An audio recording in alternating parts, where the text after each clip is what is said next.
Assalamualaikum warahmatullahi wabarakatuh. Selamat berjumpa kembali di channel Situs Belajar Online bersama saya, Sindrang Aditya. Baik, kali ini kita akan membahas tentang latihan soal UTBK SBMPTN bidang studi ekonomi pada tes kemampuan akademik sosial dan humaniora. Baik teman-teman, kita di sini akan membahas beberapa soal ekonomi. Soal pertama. Permintaan markisa di Makassar ditunjukkan oleh persamaan Q sama dengan 80 kurang 2P. Penawarannya Q sama dengan minus 120 tambah 8P. Harga dan jumlah keseimbangan pasar markisa di Makassar masing-masing adalah A. P sama dengan 20, Q sama dengan 40, B. P sama dengan 200, Q sama dengan 40, C. P sama dengan 2000 dan Q sama dengan 40, D. P sama dengan 20.000 dan Q sama dengan 40, E. P sama dengan 200.000 dan Q sama dengan 40. Baik teman-teman, jadi jawabannya adalah A. P sama dengan 20 dan Q sama dengan 40. Bagaimana cara mendapatkan jawaban tersebut? Berikut ini. Jadi penjelasannya, keseimbangan pasar atau equilibrium adalah ketika penawaran itu sama dengan permintaan atau supply sama dengan demand. Jadi permintaan itu harus sama dengan penawaran. Rumusnya yaitu 80 dikurang 2P sama dengan minus 120 ditambah 8P. 80 ditambah 120 sama dengan 8P tambah 2P, jadinya 200 sama dengan 10P. Per 10 sama dengan P, maka didapatkanlah P-nya 20. Nilai P ini kita kemudian substitusi masuk di persamaan P, di mana akan didapatkan nanti Q sama dengan 40.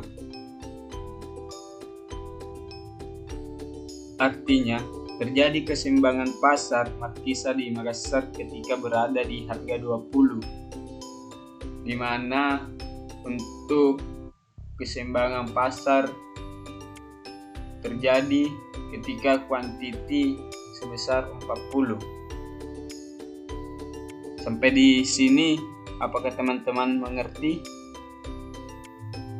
Jika sudah mengerti, kita lanjut ke soal nomor 2. Penggabungan atau peleburan badan usaha yang sejenis ataupun tidak sejenis menjadi satu sehingga membentuk sebuah badan usaha yang besar disebut A. Trust, B. Pool, C. Sindikat, D. Kartel, E. Concern. Jawabannya adalah A, yaitu badan usaha trust, di mana trust di sini artinya kepercayaan. Jadi penggabungan atau peleburan badan usaha ini memiliki konsep dasar yaitu saling mempercayai. Oke, kalau teman-teman sudah paham, kita lanjut ke nomor 3. Di bawah ini yang bukan merupakan faktor produksi turunan adalah titik-titik: A. Modal, B.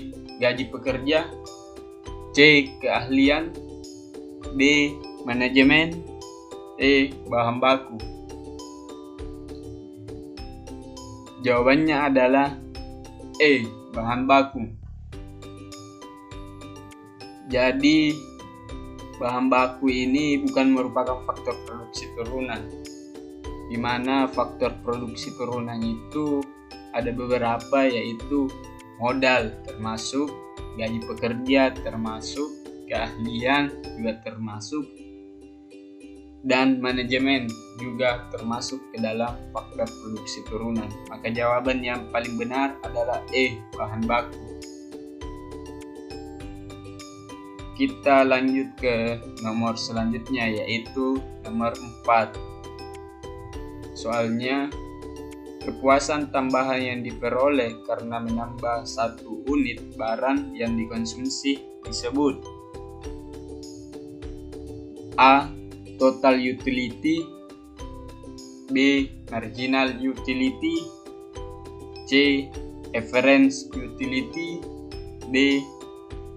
Quasi utility, E. Derivative utility. Jawabannya adalah B. Marginal utility.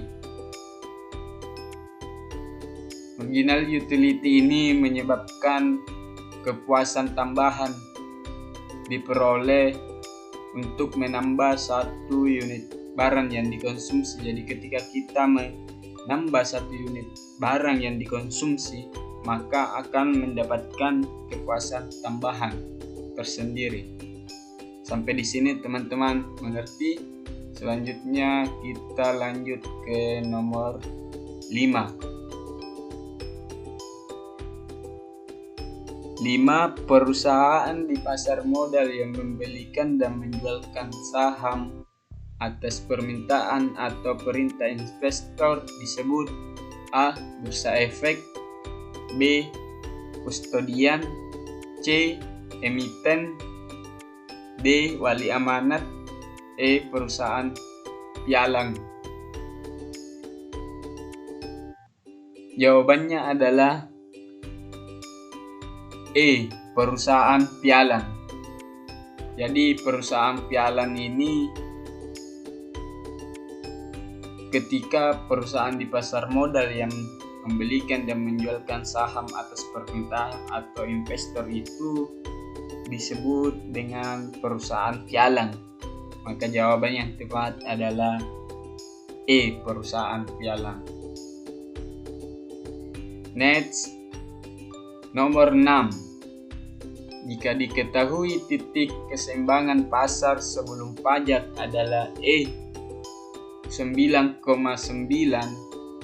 dan setelah pajak adalah ET 5,11, maka pajak yang ditanggung oleh konsumer sebesar titik-titik per unit barang.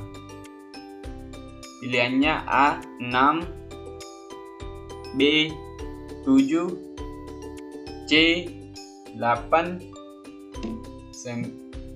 D. 9, E. 10. Kira-kira apa jawabannya teman-teman?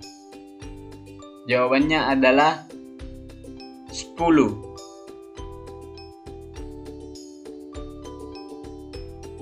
Silahkan teman-teman mencoba untuk mencari sendiri kenapa bisa sampai 10 jawabannya.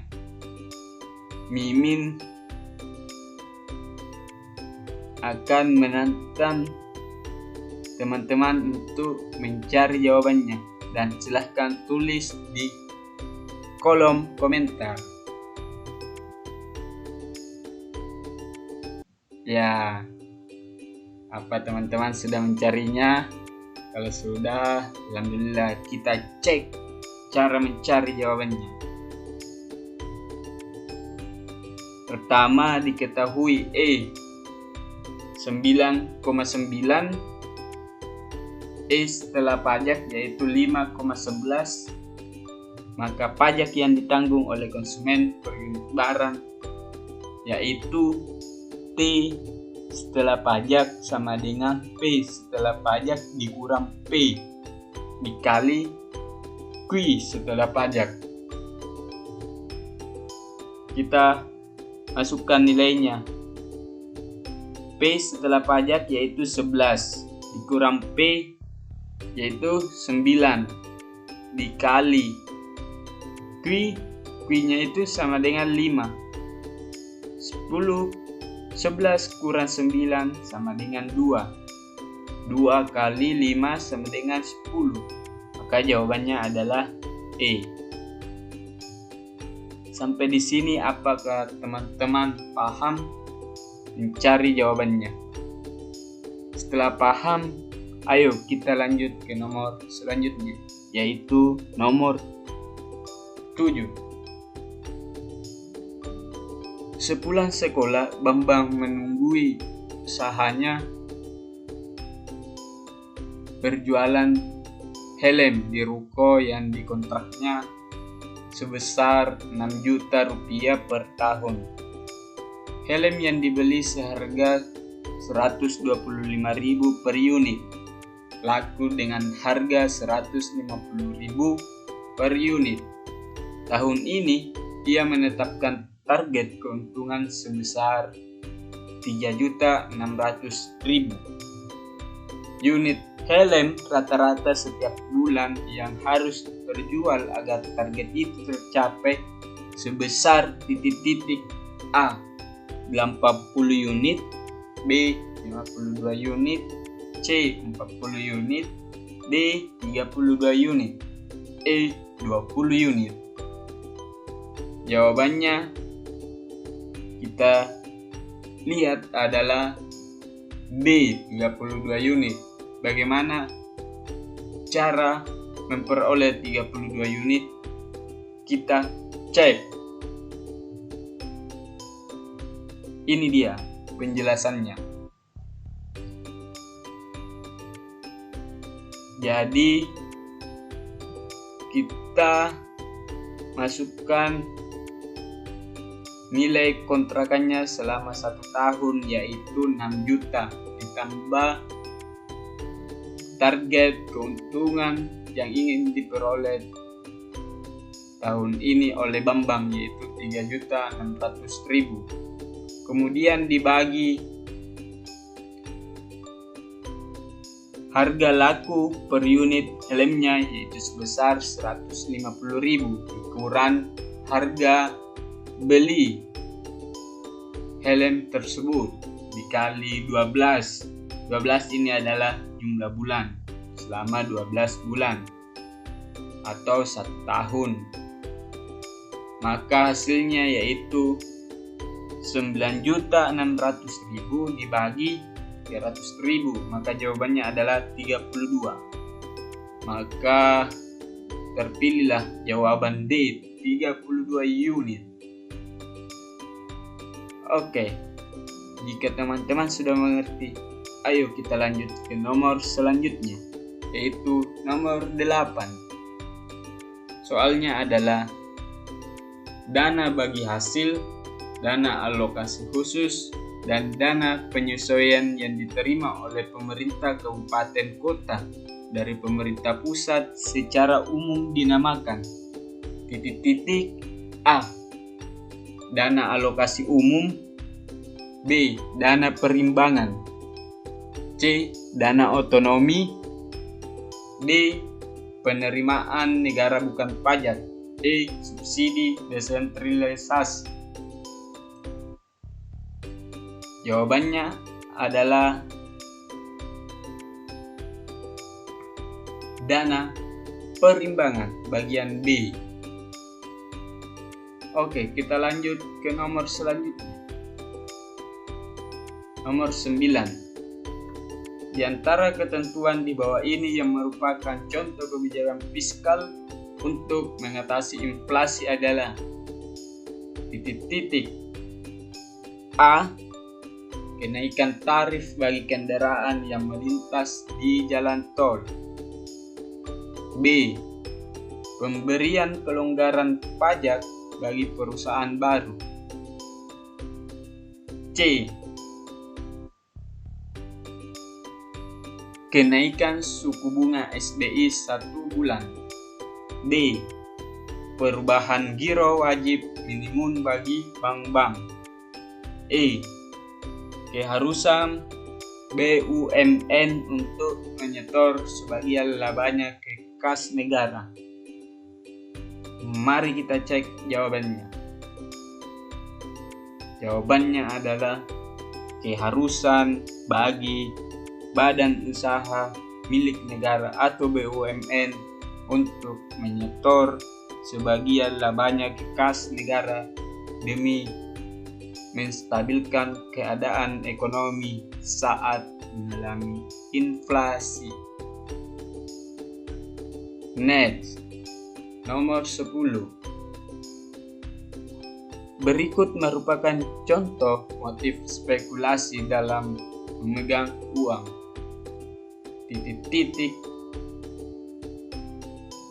A. Menabung dalam bentuk deposito di bank.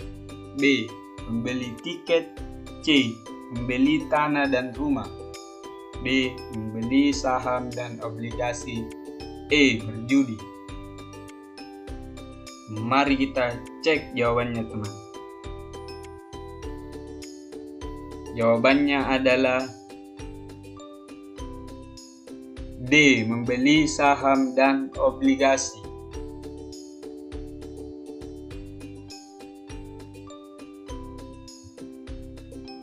Oke, kita lanjutkan teman-teman ke nomor 11.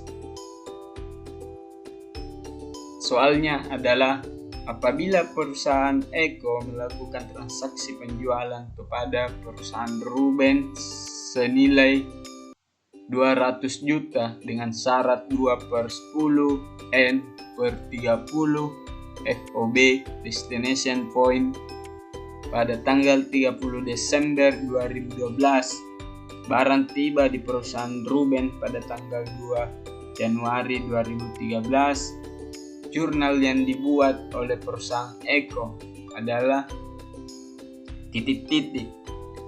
A. Piutang di debit sebesar 200 juta dan penjualan di kredit sebesar 200 juta. B. Kas pada debit dan penjualan pada kredit sebesar 200 juta. C. Piutang pada debit sebesar 196 juta, potongan penjualan pada debit sebesar 4 juta dan penjualan pada kredit sebesar 200 juta. D. Kas pada debit sebesar 196 juta, potongan penjualan pada debit sebesar 4 juta dan penjualan pada kredit sebesar 200 juta. E. Tidak perlu jurnal. Mari kita cek jawabannya, teman. Jawabannya adalah bagian A. Jurnalnya yaitu piutang pada debit dan penjualan pada kredit sebesar masing-masing 200 juta. Oke, jika sudah paham, kita lanjut ke nomor selanjutnya. Nomor 12. Perhitungan produk nasional neto atau net national product melibatkan A. GNP dan penyusutan. B. NNP dan subsidi. C. NNI dan PI. D. NNP dan pajak tidak langsung. E. GNP dan pendapatan faktor luar negeri atau PFLN. Mari kita cek jawabannya. Jawabannya adalah GNV dan penyusutan. Oke, kita lanjut ke nomor selanjutnya. Oh, ternyata sudah berakhir teman. Cukup 12 contoh soal atau latihan soal yang kita bahas pada video kali ini. Terima kasih telah menonton video kami. Mohon maaf kalau ada kesalahan dan kekurangan dalam pembuatan video latihan soal UTBK SBMPTN bidang studi ekonomi pada bidang sosial dan humaniora. Terus support kami untuk berbagi ilmu pengetahuan di YouTube dengan cara subscribe, like, comment, and share channel Situs Belajar Online.